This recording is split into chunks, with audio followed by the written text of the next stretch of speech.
Hello students, कसे आहात? मजेत आहात ना? असायलाच पाहिजे. का? कारण आज मी तुम्हाला इंग्रजी बोलायला शिकवणार आहे. इंग्रजी? हा हा, इंग्रजी. आणि तेही फक्त 45 दिवसात. किती? फक्त 45 दिवसात. विश्वास बसत नाही? मग चला, आपण प्रत्यक्ष सुरुवात करूया. मला सांगा, जर तुम्हाला एखाद्यानं पिकलेला किंवा धमक, गोड, रसाळ आंबा दिला तर तुम्ही काय कराल? काय कराल? खाणार, बरोबर? बरोबर ना? Very good. चहा दिला तर पिणार. पुस्तक दिले तर वाचणार. काय सर? अशा साध्या प्रश्नांची उत्तर तर पहिलीतली मुलं देऊ शकतील. हो हो, या प्रश्नांची उत्तरं पहिलीतली मुलं देऊ शकतील, हे मला माहिती आहे. पण तुम्हाला माहिती आहे का नाही, हे जाणून घेण्यासाठी मी तुम्हाला विचारलं. आता पुढचा प्रश्न. या प्रश्नाचं उत्तर येते का बघा. हं? साधाच प्रश्न आहे. साधाच आहे एकदम. किरकोळ. मला सांगा, खाणे या इंग्रजीत काय म्हणतात? मला माहिती आहे. तुमचं उत्तर एट किंवा इटिंग यापैकी काहीतरी आहे. बरोबर? बरोबर? बघा, मला कसं कळलं? मला माहिती आहे. मी 35 वर्ष झालं इंग्रजी शिकवते, त्यामुळे मला माहिती आहे. तुमचं उत्तर 100% इट किंवा इटिंगच आहे, है ना? Very good. मग आता मला सांगा, पिणे असं इंग्रजीत काय म्हणतात? असंच ड्रिंक किंवा ड्रिंकिंग. आणि वाचणे असं इंग्रजीत काय म्हणतात? रीड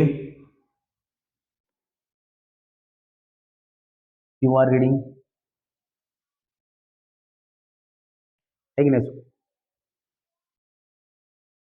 अहो, तुम्ही मला चुकीची उत्तर दिलीत. तुम्ही म्हणाल चुकीचं कसं? आम्हाला तर असं शिकवलं. असं जे शिकवलेलं आहे ना, त्यामुळेच तुमची अशी अवस्था झाली.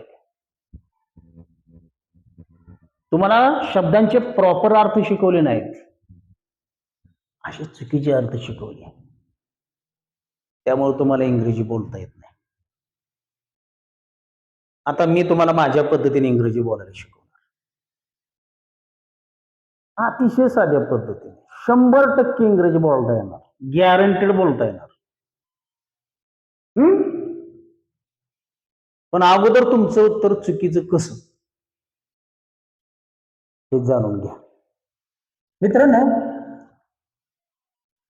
खाणे असं इंग्रजीत इट किंवा इटिंग म्हणत नाहीत. मग काय म्हणतात? तर त्यास टू इट म्हणतात. काय म्हणतात? To eat. बघा, तुम्ही काय म्हणत होता?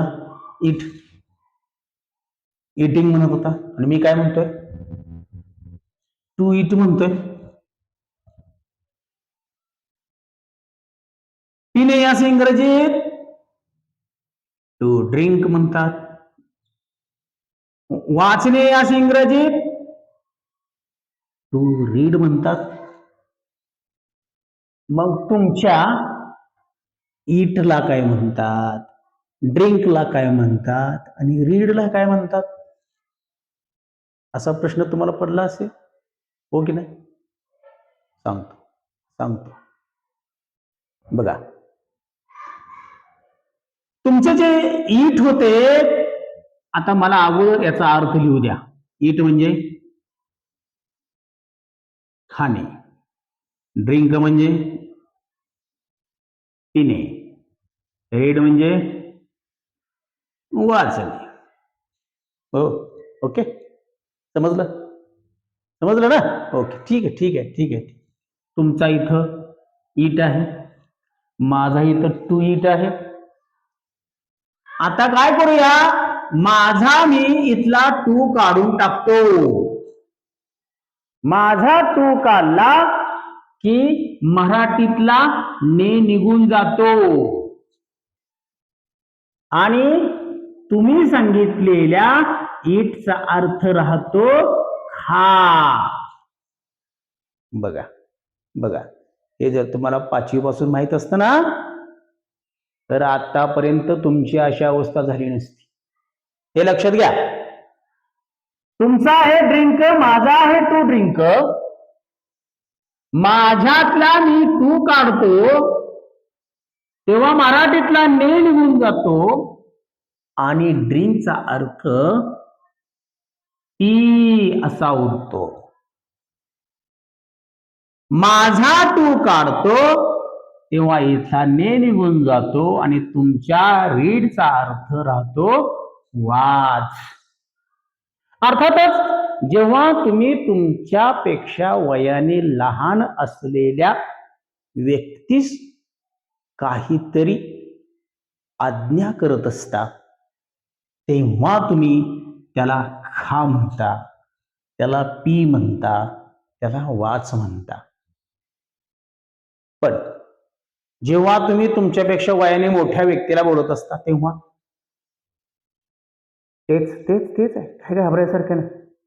मराठीत फक्त बदलते हो, इंग्रजीत तेच राहते. मराठीत खा असो, खावा असो, नाहीतर खाऊ असो. बघा, मराठीत खा असो, खावा असो, नाहीतर खाऊ असो, या तिघांचा अर्थ ईट असतो. मराठीतील पी असो, प्या असो किंवा पिऊ असेल त्याला इंग्रजीत ड्रिंक म्हणतात. मराठीतील वाच असेल, वाचा असेल किंवा वाचू असेल त्याला इंग्रजीत रीड म्हणतात. मग सांगा बरं आता मला, आता तुम्ही मला सांगा, जाणे यास इंग्रजीत काय म्हणतात? काय म्हणतात? जाणे यास इंग्रजीत काय म्हणतात? बरोबर, अगदी बरोबर, अगदी बरोबर, हुशार आहात तुम्ही. आता to go. Very good, very good. जाणे, टू गो. पण मला जाणे नको आहे, मला घ्यायचा आहे गो. याचा अर्थ मग काय होईल? जा. बरोबर, बरोबर, व्हेरी गुड. कुठं जायला सांगायचंय ते सांगा पुढे. आता इथं फक्त शाळेत जा, एखाद्या ठिकाणाला ये जा करायचं असेल तर त्या ठिकाणाच्या अगोदर टू लावायचं. काय लावायचं? टू. आणि नंतर ते ठिकाण लिहायचं. Go to school. Go to school. शाळेत जा, शाळेला जा. समजलं? समजलं? समजलं? ठीक ठीक, ओके. आता इथे बघा, वर्गात जा, गो टू. एका विशिष्ट ठिकाणी जायला सांगितलंय, नेमक्या ठिकाणी जायला सांगितलंय, त्यामुळे द लावून बोलायचं. Go to the classroom. Go to the classroom. समजलं? समजलं? छान. बागेत जा, गो टू द गार्डन. शेतात जा, गो टू द फार्म. दवाखान्यात जा, गो टू द हॉस्पिटल, दुकानात जा. Go to the shop, office मध्ये जा. Go to the office. एखाद्या ठिकाणाला ये जा करायचं असेल तर आपण त्या ठिकाणाच्या अगोदर टू लावून बोलतो. आणि नेमक्या ठिकाणी जायचं असल्याने त्या ठिकाणाच्या अगोदर आपण द लावून बोलतो. मग म्हणाल स्कूलच्या अगोदर द का वापरलं नाही? मग स्कूल असेल तर द वापरायचं नाही. आणि आणखी एक होम असेल तर वापरायचं नाही. आणि होम असं म्हणायचं, आता घरी जा, गो टू होम म्हणायचं नाही, तर काय म्हणायचं? Go home. Go home. लक्षात ठेवा, गो टू होम म्हणायचं नाही, गो होम म्हणायचं. गो टू द स्कूल म्हणायचं नाही, गो टू स्कूल म्हणायचं. आणि इतर वेळेस द लावून बोलायचं. समजलं? आता जरा थोडस मी वेगळं घेतो. एकच वर्ब घेतलंय फक्त मी, गो. आता बघा, तुम्हाला म्हणायचं आहे वर जा, गो अप. Go up. खाली जा, गो डाऊन. Go down. हळू जा, गो स्लोली. वेगाने जा, गो फास्ट. सरळ जा, गो स्ट्रेट.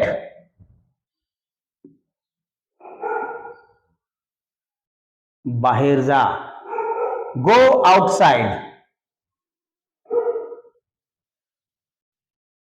आत जा, गो इनसाइड. समजलं?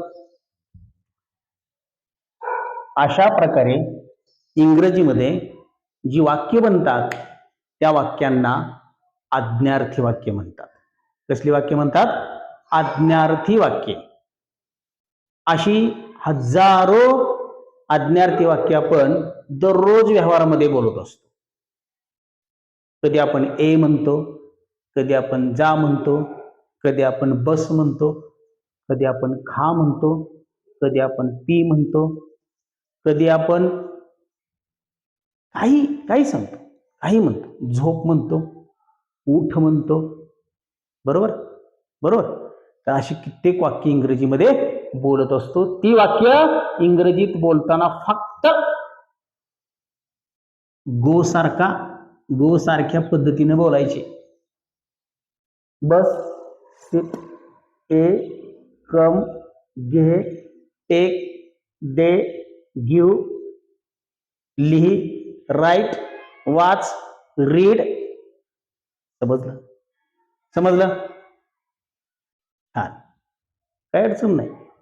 आता दुसऱ्या पद्धतीने दुसरं वाक्य. आता ह्याच्या अगोदर काय करायचं?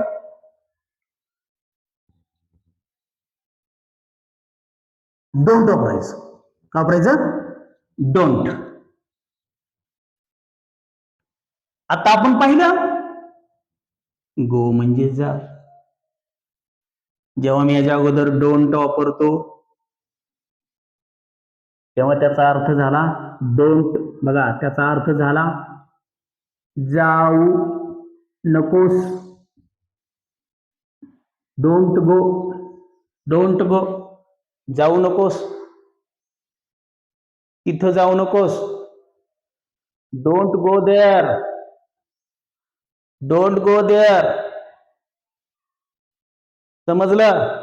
समजलं? बागेत जाऊ नकोस. Don't go to the garden. कळलं? शेतात जाऊ नकोस. Don't go to the farm. जिमला जाऊ नकोस. Don't go to the gym. बघा किती सोपं आहे की नाही सोपं. आता तुम्हाला सांगतो, बसू नकोस. Don't seat.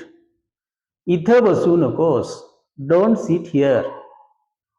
तिथं बसू नकोस. Don't sit there. रडू नकोस. Don't cry. हसू नकोस. Don't laugh. बोलू नकोस. Don't talk.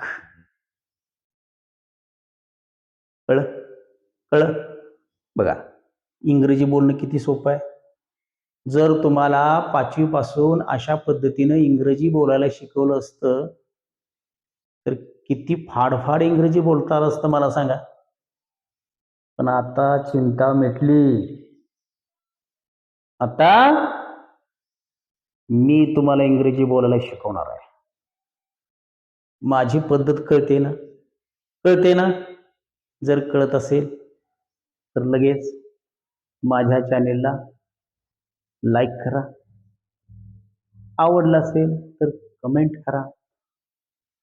आणि हां, सबस्क्राईब करायला पण विसरू नका. आलं का लक्षात. ओके. आता पुढं बघू. पुढं सांगू. शिकायचंय ना. चला. आता मी सांगितलं, मगाशी गोचे अर्थ सांगितले तुम्हाला. गो म्हणजे जा, जावा, जाऊ, एवढे अर्थ आहेत. कधी असं बोलतं का बरोबर तुम्ही वाक्य. कधी बोलता का आठवा. थांब, मला खाऊ दे. मला खाऊ दे. मला खाऊ दे. मला खाऊ दे. या मला दे याला इंग्लिश मध्ये लेट मी म्हणतात. Let me. आणि खाऊला आता सांगितलं होतं तुम्हाला काय म्हणतात मग. इट. Let me it. मला खाऊ दे. Let me it. मला खाऊ दे. मला वाचू दे. Let me read. मला लिहू दे. लेट मी राईट. मला पिऊ दे. Let me drink. मला चहा पिऊ दे. Let me drink tea. मला नाचू दे. लेट मी डान्स. मला गाऊ दे. लेट मी सिंग. मला झोपू दे. Let me sleep. कळ कळ. चला, आता अशाच प्रकारची तुम्ही कित्येक वाक्य बोलू शकता. पण कधी कधी आपण काय करतो, एखाद्यावर काहीतरी जबाबदारी सोपवून जातो. कोणती तरी जबाबदारी सोपवून जातो. जसे की घरात एखादं लहान मुलं असेल तर आपण म्हणतो काय काय म्हणतो, त्याला रडू देऊ नकोस. तेच म्हणायचं, त्याला रडू देऊ नकोस. त्याला म्हणजे बाळाला.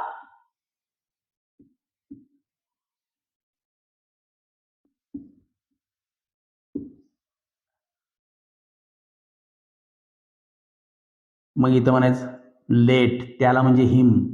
Late, sorry, don't. Let him. नकारार्थी वाक्य आहे. Don't let him cry. Don't let him cry. त्याला देऊ नकोस. Don't let him cry. समजलं. त्याला इथे येऊ देऊ नकोस. Don't let him come here. Don't let him come here. त्याला टीव्ही चालू करू देऊ नकोस. Don't let him turn on the TV. Don't let him turn on the TV. त्याला फुले तोडू देऊ नकोस. Don't let him plug flowers. Don't let him plug flowers. त्याला खाऊ देऊ नकोस. डोंट लेट हिम ईट. आणि तिला म्हणायचं असेल तर फक्त हिम काढायचं आणि तिथं हर वापरायचं. कसं? तिला दूध पिऊ देऊ नकोस. Don't let her drink milk. तिला बागेत जाऊ देऊ नकोस. Don't let her go in the garden. आहे की नाही सोपं? आहे की नाही सोपं? अहो खूप सोपं आहे. हे काहीच नाही. हा पहिला व्हिडिओ आहे. असे 45 व्हिडिओ बघायचे आहेत आणि तोपर्यंत वेट करायचं आहे. मी आज पहिला व्हिडिओ बनवलाय.